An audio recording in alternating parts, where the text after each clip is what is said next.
commencer par la prière, si vous voulez bien. Seigneur éternel, nous te rendons grâce, te bénissons parce que tu nous donnes le privilège de nous réunir ensemble, un même peuple sous ton regard qui venons de si divers milieux. Merci pour nos frères juifs messianiques qui nous ont rejoints, merci pour ceux qui ont fait de la route, pour avoir ce temps de communion sous ton regard. Seigneur, nous voulons disposer nos cœurs à recevoir ta parole pour qu'elle porte du fruit en nous et que ce fruit soit pleinement et entièrement à ta gloire, Seigneur. Nous ne voulons pas oublier ceux qui n'ont pas ce privilège de se réunir dans la liberté, ceux qui sont persécutés à cause de leur foi, mis en prison, massacrés, tués, torturés. Seigneur, assiste-les de ton esprit. Et nous voulons intercéder pour Israël, pour que tu bénisses Israël, Seigneur. Nous te prions pour la paix de Jérusalem et que tu protèges nos amis et frères juifs ici dans ce pays de France et dans ce continent d'Europe. Et Seigneur, que nous puissions être à leur côté et apporter l'aide que tu nous demandes de leur apporter. Seigneur, nous voulons répondre présent et merci pour ta grâce. Protège nos frères et amis juifs au nom de Jésus-Christ. Amen. Je vous invite à faire une première lecture dans le psaume 16. On va lire un seul verset, le verset 10.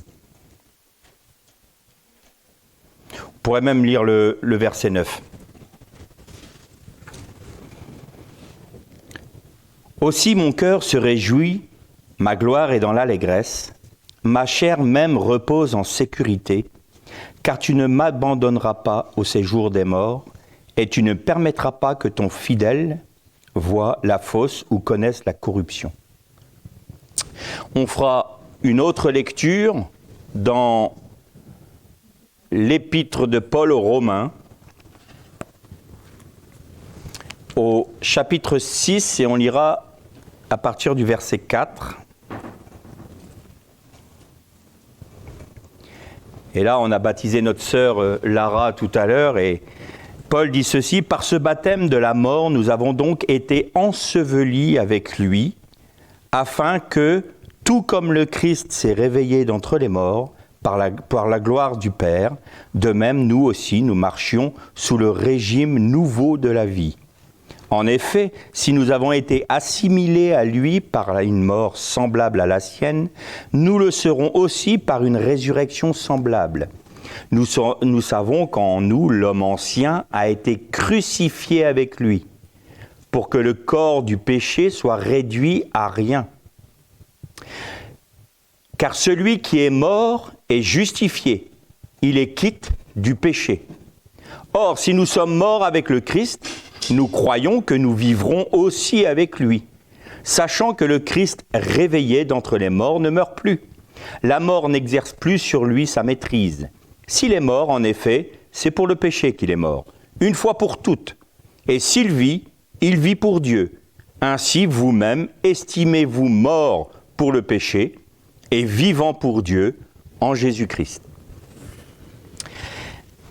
Ces deux textes sont très intéressants parce que souvent on apporte le message de la croix, la mort à soi-même, la crucifixion de notre chair, qui est tout à fait biblique, bien entendu, on en a parlé hier notamment. Et il m'a semblé qu'on oublie un détail, et le Seigneur m'a mis le regard un peu plus sur cet aspect, l'ensevelissement. L'œuvre de la croix, bien sûr, il y a l'effet de la mort, et puis on parle de la résurrection. On est mort en nous-mêmes et on est ressuscité en Christ. Et dans ce laps de temps-là, il y a l'ensevelissement. Jésus a été mis en terre 3 jours. Et notre frère Josué disait tout à l'heure, il est ressuscité le 3e jour parce que, justement, il était les prémices de ceux qui allaient ressusciter en lui. C'est ce que nous dit ce texte de Paul aux Romains. Nous sommes morts en lui, nous étions en Christ, nous dit Paul à Galates, mourant à nos péchés, c'est-à-dire l'homme ancien. J'aime beaucoup, il y a un frère qui s'appelle Henri Viaumura qui dit « l'homme inconverti en nous ». Il ne peut pas se convertir, celui-là. Et je pense qu'en hébreu, on dirait le mauvais penchant. hein, le Yetzer Hara. Et ça, il ne se convertira jamais, celui-là. Il n'y a qu'une seule sentence de Dieu sur cet homme-là, c'est la mort. C'est ce qu'on disait hier. Et puis, Jésus est ressuscité le 3e jour. Et j'ai été un peu me renseigner, parce que je ne sais pas comment était le processus quand on décède, mais visiblement, c'est à la fin du 3e jour que la corruption commence à se faire pour un corps. Et là, je dis, Seigneur, mais 3 jours, je comprends. Ça a été à la limite possible avant la corruption. Et comme le psaume dit, tu ne permettras pas que ton saint, que le Messie, connaisse la corruption. Là, j'ai compris que les prémices de la vie étaient en Christ et que lui qui était saint tout en portant nos péchés ne pouvait pas connaître la corruption parce qu'il n'était pas charnel et il n'avait pas cette semence du serpent qui a été introduite dans l'humanité à l'origine, comme on l'a vu hier. Et puis il m'est venu cette pensée, Lazare. Lazare tombe malade, c'est un ami de Yeshua. Jésus aimait aller dans cette famille, Marthe, Marie, Lazare. C'était une famille qui devait être très accueillante et Jésus aimait être là-bas. Et puis on lui dit, Maître, Rabbi, ton ami Lazare est malade. Et Jésus dit, d'accord. Et il continue. Il va guérir d'autres malades, il va continuer son ministère. Et il semble tarder. Et plus que ça, il tarde vraiment. À tel point que, arrivé en Béthanie, à Béthanie, on lui dit, mais ça fait déjà 4 jours qu'il est mort. Ça fait 4 jours qu'il est en terre. Et je pense à nous, la retransposition spirituelle. Qu'est-ce que ça veut dire?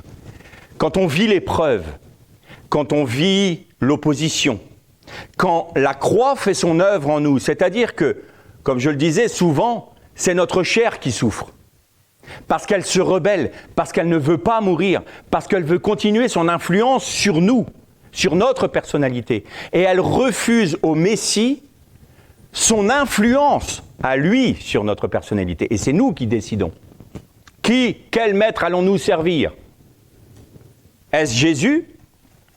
Est-ce la vie du Christ en nous qui va prédominer? Ou est-ce que c'est cet homme inconverti que nous allons malgré tout laisser s'exprimer à travers nous? Et quand nous vivons l'épreuve, on oublie que le Seigneur nous donne un temps d'ensevelissement. La croix fait son œuvre. On est là dans la souffrance, on dit d'accord, Seigneur, j'accepte parce que c'est la croix. J'accepte parce que c'est ta nature qui doit prendre le relais. Entendu, Seigneur. Et puis l'épreuve tarde. Elle demeure, elle perdure. Et là, on ne comprend plus. On dit, Seigneur, pourtant, j'ai accepté l'épreuve. J'accepte que ta discipline, par ton esprit, j'accepte cette discipline. Je ne comprends pas pourquoi ça dure, Seigneur. Pourquoi est-ce que tu ne me délivres pas? Pourquoi est-ce que tu ne me donnes pas une réponse? Et parfois, nous, on estime qu'il y a une échéance indéniable à laquelle le Seigneur doit agir. Et le Seigneur tarde. Lazare, tu es malade. Oui, mais Seigneur, si tu ne viens pas, là je suis mort. Si tu ne viens pas, je vais mourir. Si tu ne viens pas, mon problème, c'est fini, c'est plus possible. Il ne va plus y avoir de solution. Et le Seigneur tarde toujours. Et là, on est là à se poser des questions. Seigneur, pourquoi? Et là, on est mis dans le tombeau. Et dans le tombeau, il y a des jours d'attente. Et quand Jésus a donné sa vie, il a donné sa vie.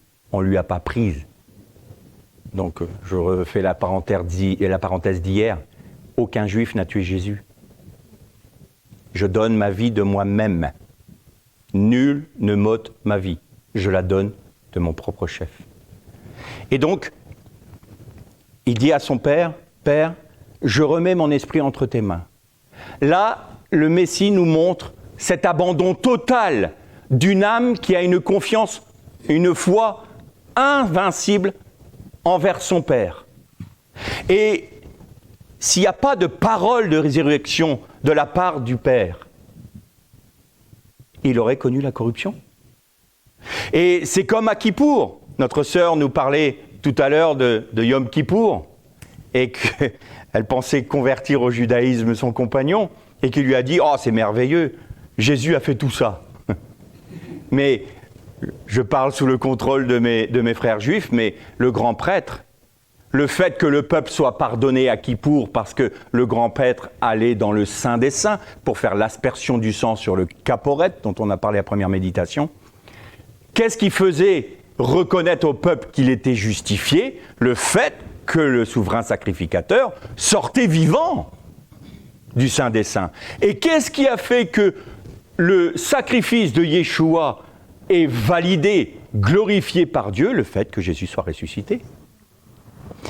Et Jésus s'est livré entièrement entre les mains de son Père et il attendait la parole de résurrection qui a eu lieu. Alors vous allez me dire, nous on n'est pas Yeshua. Alors il en est quoi de nous? Eh bien Lazare, et ça faisait 4 jours qu'il était dans le tombeau. Et vous savez, souvent, quand on est dans l'épreuve, on est là en train de se poser des questions et on peut avoir cette parole, et la foi, il faut que tu crois. Prie et confiance. Et il y a une parole que l'on utilise souvent et qui nous fait du bien, c'est « si tu crois, tu verras la gloire de Dieu ». Et vous savez qu'elle est prononcée, cette phrase, par Yeshua, exactement dans le contexte de la mort de Lazare et de sa résurrection. Marie qui voit Jésus arriver lui dit « Ah, si tu étais venu plus tôt ». Si tu étais venu dans ce que moi je voyais de l'échéance, mon frère ne serait pas mort. Mais maintenant, tant pis, c'est fini. Il n'y a plus de solution. Et Jésus lui dit, mais ne crois-tu pas que je vais ressusciter ton frère? Si, je crois qu'il y a la résurrection des morts au dernier jour. Je crois à la résurrection des morts. Ce n'était pas une sadducéenne. Donc, pas de souci, mais... Maintenant, moi, j'ai le cœur brisé parce que tu as tardé, en fait, Jésus. Tu n'as pas prêté attention à l'épreuve que je traverse. Tu n'as pas tenu compte de l'échéance et maintenant, c'est fini. Tout est terminé. Et Jésus lui dit, ne t'ai-je pas dit que si tu crois, tu verras la gloire de Dieu? Et là, le Seigneur, dans notre épreuve, il nous dit, ne sais-tu pas que si tu crois, tu verras la gloire de Dieu. Peut-être qu'au moment où je suis en train de parler, une âme ou plusieurs sont là en train de se dire « je suis en train de traverser cette épreuve-là ». Et franchement, j'ai peut-être une petite parenthèse, entre guillemets, enchantée parce que on est dans la communion fraternelle, il y a eu le baptême de Lara qui était un moment béni, vraiment béni. On est ensemble, je suis porté un peu par la communion des frères, mais je vais devoir rentrer chez moi. Et puis je vais retrouver mes soucis. Et puis je vais retrouver mes épreuves, et je vais retrouver mes luttes, et je vais retrouver l'opposition. Ah Seigneur, si seulement je pouvais demeurer sur la montagne de la transfiguration et pas redescendre dans la vallée. J'ai pas envie de redescendre dans le combat. Et Seigneur nous dit, ne sais-tu pas que si tu crois, tu verras la gloire de Dieu. Mais Lazare ne pouvait pas sortir du tombeau à 3 jours, parce qu'il fallait que ce qui est corrompu en lui connaisse la mort. Il fallait que la corruption fasse toute son œuvre. Il fallait que ce qui est corrompu reste dans le tombeau. Et alors, moi, au tout début, quand je commençais à rentrer dans ce chemin quand j'ai compris ce qu'était la croix et la mort à soi-même et accepter la discipline de l'esprit dans ma vie pour que ça me rende conforme à l'image du Christ, je ruais dans les brancards, Je m'opposais, je récriminais, je murmurais. Parfois, on est en train de regarder, quand on lit le livre de l'Exode, on se dit « Oh là là là là, quand même, qu'est-ce qu'il pouvait murmurer, ce peuple ?» On n'a qu'à se regarder dans une glace, qu'est-ce qu'il murmure, ce type? Parce qu'on est pareil, on est exactement pareil. On murmure, on récrimine, « Oh Seigneur, si jamais tu fais pas ça, écoute, tu sais quoi, j'ai pas besoin de ta parole. » Je ne parle pas de quelqu'un d'autre, je parle de moi. J'étais tellement... Je jetais ma Bible, je dis, ta parole, ça vaut pas un clou, parce que ça ne va pas comme moi je veux que ça aille. C'est encore moi qui disais à Dieu comment il devait répondre à mes questions, comment il devait répondre à mes épreuves. C'est encore moi qui voulais garder le contrôle sur ma vie. Je ne me soumettais pas à sa pensée, je ne me soumettais pas à sa volonté. Et le Seigneur me dit, vas-y, tape dans le mur. Tape dans le mur, vas-y. Et puis au bout d'un moment, on comprend le principe du Saint-Esprit. Et on se dit, Seigneur, ok, je comprends. Mais si tu tardes, c'est parce que tu veux te glorifier dans ma vie d'une certaine manière que je ne comprends peut-être pas. Et là, c'est le temps d'attendre du tombeau. On est dans le tombeau et il n'y a plus qu'une seule solution. S'il n'y a pas une parole de résurrection de la part de notre Seigneur, eh bien on reste comme ça. Et on l'accepte. Donc Seigneur, si tu veux te glorifier, tu dois prononcer cette parole de vie pour redonner la vie à moi qui suis mort. Je suis mort à moi-même. Il n'y a plus rien, c'est terminé. J'ai capitulé devant toi, Seigneur. J'ai ployé le genou. Et si tu ne donnes pas cette parole de résurrection, eh bien je demeurerai dans le tombeau. Mais quoi qu'il en soit, que m'importe, que ce soit ma vie, que ce soit ma mort, que tu sois glorifié. Et c'est là que le Seigneur dit, voilà, je peux prononcer cette parole de vie. Mais il faut que cette rébellion, il faut que cet esprit d'Amalek qui t'anime, qui se rebelle contre Dieu, qui se rebelle contre l'autorité de Dieu, qui se rebelle contre le trône de Dieu, il faut qu'il reste dans le tombeau, il faut qu'il reste dans la mort. Il ne doit pas relever la tête. Tu es mort à la croix, la chair est morte à la croix. Tu dois te voir comme mort. Et c'est seulement à ce moment-là que je vais pouvoir prononcer la parole de résurrection. Et la parole de résurrection, c'est la vie du Christ qui se manifeste en nous par la puissance du Saint-Esprit. Et donc, de cette vie va découler les fruits. Des fruits qui seront à la gloire de Dieu. Parce que les œuvres de la foi, ce ne sont pas des œuvres que nous faisons nous-mêmes. C'est les œuvres que Christ fait en nous et à travers nous. Mais dans un vase d'argile qui a accepté d'être vidé de lui-même et qui n'a plus d'autre objectif que de satisfaire le cœur du Père par la vie de résurrection du Christ en lui. Et ça, c'est une discipline que le Saint-Esprit implique en nous et nous sommes partie prenante parce que, comme je le disais, autant notre personnalité était influencée par la semence du serpent, autant maintenant, par la grâce de Dieu, cette même personnalité peut être influencée par la vie du Messie. Et donc, puisque nous sommes morts au péché, croyons que nous ressuscitons en lui. Croyons que la vie du Messie va se manifester dans notre tombeau, dans nos épreuves, dans nos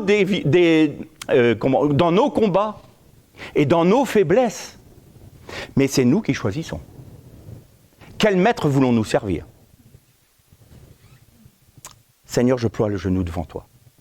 Et on va remarquer une chose très, très pénible. C'est qu'à chaque fois qu'on bronche, c'est parce qu'on le veut. Parce que Christ nous donne la capacité de vivre une vie de sainteté. Non pas parce qu'on est des bons petits bonhommes forts et puissants, mais parce que sa vie transcende notre faiblesse. Et à chaque fois que nous bronchons, c'est que nous avons choisi que la chair ait encore un souffle de vie. Un dernier souffle. Et notre chair sera toujours comme ça. Un dernier souffle. Je ne veux pas mourir. Allez, fais-moi descendre de la croix. Et c'est nous qui décidons. Non, tu te tais maintenant. Et moi, j'ai remarqué que ces paroles du roi David qui disait « Mon âme bénit l'Éternel ». En fait, c'était pas « Oh, mon âme, elle bénit l'Éternel ». Non, il donnait un ordre à son âme. C'est-à-dire qu'il tenait sa volonté. Il tenait son corps sous l'autorité de sa propre volonté. Et sa volonté, ça ne voulait pas dire qu'il était capable de satisfaire le cœur de Dieu, mais sa volonté disait « Non, c'est Jésus que je choisis ». Non, c'est cette vie-là que je choisis. Non, c'est cette influence-là que je choisis. Je ne veux plus avoir cette influence de l'homme inconverti. Et alors, on commence à comprendre qu'il y a une vie de victoire, là. Et l'épreuve que l'on traverse, tel Job, Job, il ne pouvait pas comprendre. Et il y a des moments, nous, on ne va pas comprendre parce qu'on dit, mais Seigneur, attends, j'ai pas péché, j'ai pas le sentiment d'avoir péché, du moins, ou est-ce qu'il y a quelque chose que tu veux me révéler? Et il y a des moments, moi je suis toujours émerveillé quand je vois que c'est l'Éternel lui-même qui interpelle Satan. Et qui dit, as-tu vu mon serviteur Job? Ah, ouais, Seigneur, pourquoi tu fais ça? Pourquoi tu incites l'ennemi à venir frapper Job? Et Job, il s'appuyait au bout d'un moment sur l'œuvre qu'il avait reçue de Dieu, c'est-à-dire la bénédiction de Dieu, l'or qui est sorti d'Égypte, qui est le symbole de l'œuvre de Dieu dans la délivrance du peuple. Il n'est pas sorti avec de l'or. Et qu'est-ce qu'ils ont fait de cette œuvre de Dieu? Ils en ont fait une image taillée. Et nous, parfois, on fait une image taillée de l'œuvre de Dieu en nous et on dit, oh, quand même, qu'est-ce que je me gargarise de ce que le Seigneur a fait dans ma vie? C'est-il pas beau ça? Mais quand on dit c'est-il pas beau ça, on ne regarde plus Jésus. On regarde nous. On regarde ce qu'il a fait avec nous. Petit costume bien taillé, 3 pièces, magnifique, oh là là, vous avez un bon tailleur. Mais on ne regarde pas Jésus. Alors, le Seigneur dit, Satan, tu as le droit de t'en occuper un petit peu. Parce qu'il va falloir qu'il comprenne qu'il faut qu'il arrête de regarder à ce que j'ai fait pour lui. Il va falloir qu'il comprenne qu'il regarde en tout temps à moi. Et c'est ça que Job a appris. Et qu'est-ce qu'il a appris comme leçon? Vous imaginez, les serviteurs n'ont pas le temps de terminer leur phrase, qu'il y a déjà une autre galère qui arrive, qu'il y a encore une autre galère, et là, du jour au lendemain, plus rien. Mais Job, pourtant tu étais intègre. Puis ses amis ont dit, bon, et là il y a un loup, t'as péché quelque part. Parfois, quand on est dans l'épreuve, vous savez que notre pire ennemi, c'est pas l'accusateur des frères, c'est les frères eux-mêmes. Parce qu'il y a des moments où on traverse des épreuves qui sont incompréhensibles pour certains chrétiens. Alors, leur objectif, c'est pas qu'ils veulent être méchants, mais ils veulent vous soigner. Ah non, c'est pas normal que tu réagisses comme... Enfin, c'est quand même pas normal que tu vives ces épreuves-là, puisque tu es un chrétien depuis longtemps. Il y a un problème dans ta vie, mon frère. Il y a forcément un problème dans ta vie. Et alors, si on prête l'oreille à la parole d'accusation, on sombre. Et le Seigneur nous envoie un messager, Eliaou. Il envoie Jésus, puis il dit, t'inquiète, c'est mon œuvre. La seule chose que je te demande, c'est garde le silence dans le tombeau. Un jour, comme j'ai un caractère un peu vif, c'était au tout début de cette vie-là, et j'ai mon frère Frédéric Gabel, qui est en plus mon beau-frère. On discutait ensemble. Et je réagissais tout le temps. Je disais, mais quand même, le Seigneur, il fait son œuvre dans ma vie. Puis il dit, vu comment tu réagis, c'est que tu n'es pas mort. Parce que tu peux taper un cadavre, il ne réagira pas. Donc si tu réagis, c'est que tu n'es pas mort. Là, j'ai dit, ah oui, quand même, oui, t'as pas tort. T'as pas tort, je ne suis pas mort. Ben non, je me faisais une image de ce que c'était la mort à soi-même. Ce n'est pas notre image de la mort à nous-mêmes qui doit être intéressante. C'est ce que la Bible dit de la mort à soi-même. C'est, Seigneur, maintenant, en tout temps, en tout point, à tout instant, je suis mort à moi-même. Non pas ma volonté, mais ta volonté. Non pas mes pensées, mais tes pensées.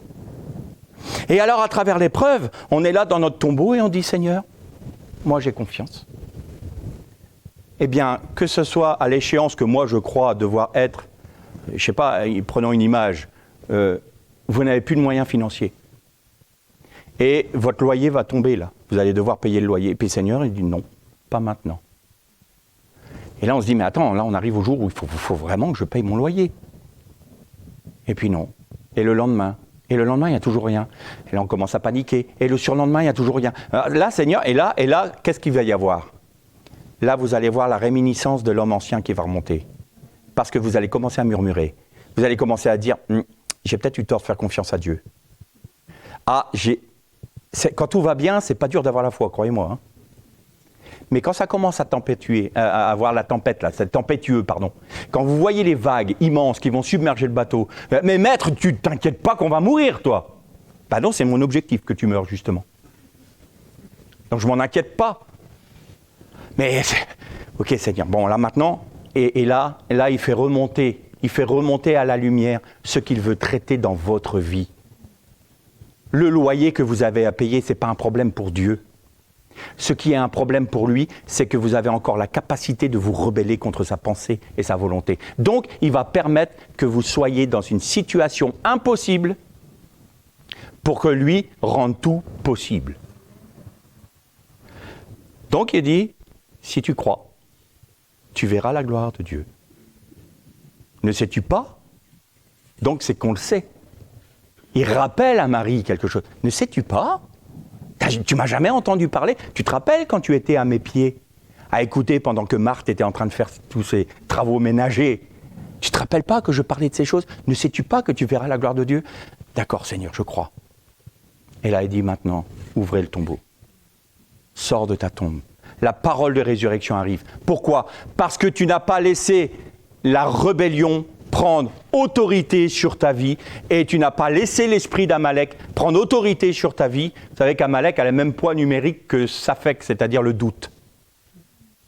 Dès que vous doutez, c'est Amalek qui vous frappe. Dès qu'on doute, c'est Satan qui vient dire « Dieu a-t-il réellement dit ?» Mais si on dit « Tout montre que je suis dans le tombeau et qu'il s'en est fini pour moi, mais la Bible, la parole de Dieu a dit », alors je crois ce que la Bible dit, je ne crois pas ce que je vois ou ce que je ressens. Je proclame la parole de Dieu. Alors, Dieu peut agir. Mais il y a des moments, il est obligé d'aller en profondeur dans nos vies pour dire, je vais aller au-delà du dernier carat pour lui ou pour elle, pour qu'elle apprenne de moi. Et quand vous sortez de l'épreuve et que vous voyez Dieu agir d'une manière magistrale, vous dites, j'avais entendu parler de toi. Mais là, aujourd'hui, je t'ai vu. Alors, Seigneur, que ton nom soit béni, parce que tu es le premier à t'être levé sur la terre du vivant, et tu seras le dernier à te lever, parce que tu es le Dieu de toute éternité, tu es le Créateur de toutes choses, tu es un Dieu saint, tu es un Dieu devant lequel je peux m'incliner, je peux me prosterner, et je peux t'adorer. Tu es le seul et le vrai Dieu. L'Erlé Shalom.